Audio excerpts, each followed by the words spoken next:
فين آمن بخير. غدا إن شاء الله أجي تاكل معنا راكية الطاجين. الأولاد مش مصدق تو ماشي. شباب للأسف أنا عندي مرض خطير، نموت على الطاجين المغربي. نسكن في مدينة اسمها شتوتغارت ولازم نمشي المطار بادن. باش وصلت للمطار خذيت كل وسائل النقل، وكي نقول كل وسائل النقل معناها من حافلة القطار كل وسائل النقل يعني بالرسمي. الحاجة الباهية في ألمانيا أن وسائل النقل كل مريحة وآمنة، والدليل على أنهم آمنة شوفوا حطيت الكاميرا وقاعد نصور في اللقطة هذه. والقطارات كل فيهم سخان وفيهم اللي فيهم ويفي زيت. المشكلة الوحيدة أنهم ما يجوش في الوقت وساعات ما يجوش أصلا يعني.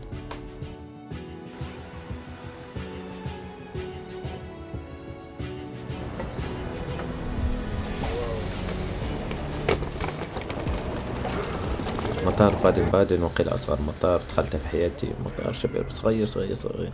أما الحاجة الباهية أنه ما فمش برشا عباد، معناه الواحد على الأقل يتعدى بسرعة وياخذ راحته في التصوير.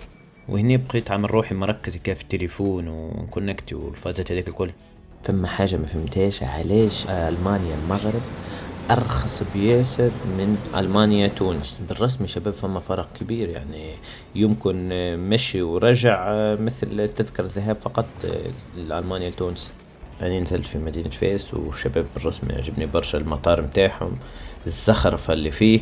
ما صورتش برشا خاطر ممنوع، وعطلوني شوية في المطار كما في تونس بالضبط. معناها الموظفين من غير ما نبقى نحكي ياسر.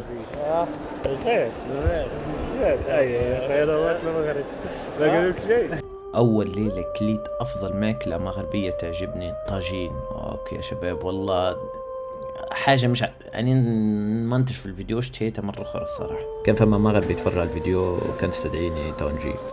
جابنا أخونا حفيظ باش نحسنوا القوة وين شباب. بعد ليلة واحدة وليت نهدر مغربي، والترانزيشن هذه مش عارف علاش عملتها، خاطر أصلا شعري قصير يعني. اليوم باش نجربوا الكسكس المغربي. شو اسمه بالمغربي؟ شو اسمه؟ كسكسو. ايه يشبه ياسر الكسكس متاعنا. هتنضبوه على التو. ايه انا تو كلينا الكسكسي. حلو ياسر الصراحة. الكسكسي متاعهم بنين على الاخر. شكرا بك الله فيكم. معناها ياسين شوف ياسين يعطيك الصحة. وتوها نمشوا نتكوا شوي وبعد نمشوا نعملوا جولة خفيفة في المغرب في مكناس. نسيت ما قلت لكم الشباب ياسين عرس، وكعلاش اني جيت ليه هو ما جيتش على الطاجين ولا حاجة، انا جيت للعرس يعني. وشباب اللي يحب يستدعيني نلبي الدعوة.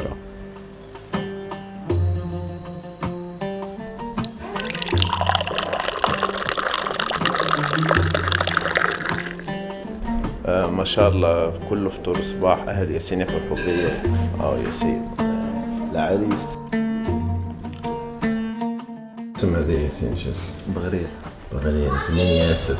والله حتى البغرير ما يخيب الشباب.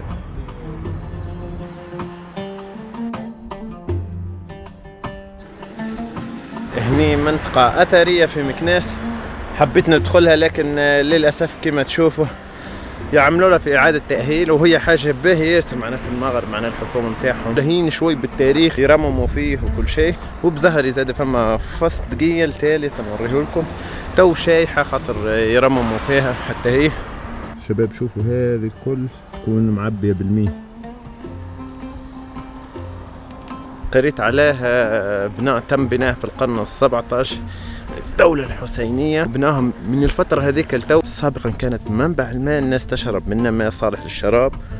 وكما في تونس عندنا حتى زاد في تونس هيك بالضبط. وحاليا تو أكثرية يعني للتوريست وكل شيء. والله غالب بزهري المدينة العتيقة، المدينة القديمة الكل يرمموا فيها.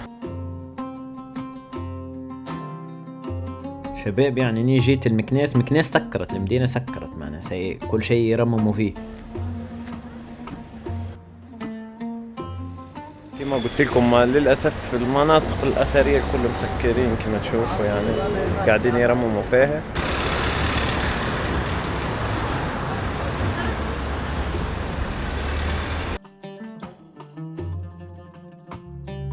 للأسف حبينا نصور قصر الملك لكن ما نجمناش، ممنوع للأسف التصوير. وسمعت حاجة أن هنا في المغرب الملك معناه كل مدينة كبيرة عندها معناه قصر. والصراحة بالرغم من الترميم وكل شيء استمتعت صراحة في المدينة هذه. السيارة الزرقاء يسموا فيها تاكسي صغير، التاكسيات هنا لونهم أزرق. جابني أخوي ياسين للمدينة القديمة في المغرب. تنوريكم لمحة بسيطة.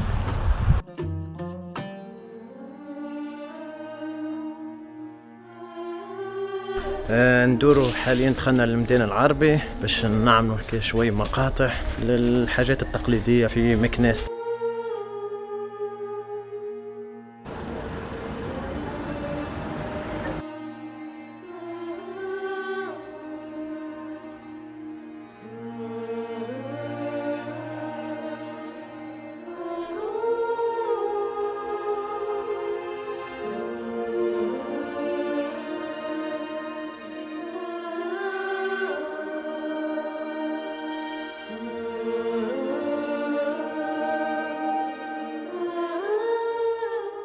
شباب اكتبوا لي في التعليقات اجمل مدن في المغرب، خاطر في المستقبل ان شاء الله باش نجي نصور، مش نصور فلوج، نصور فيلم وثائقي ان شاء الله.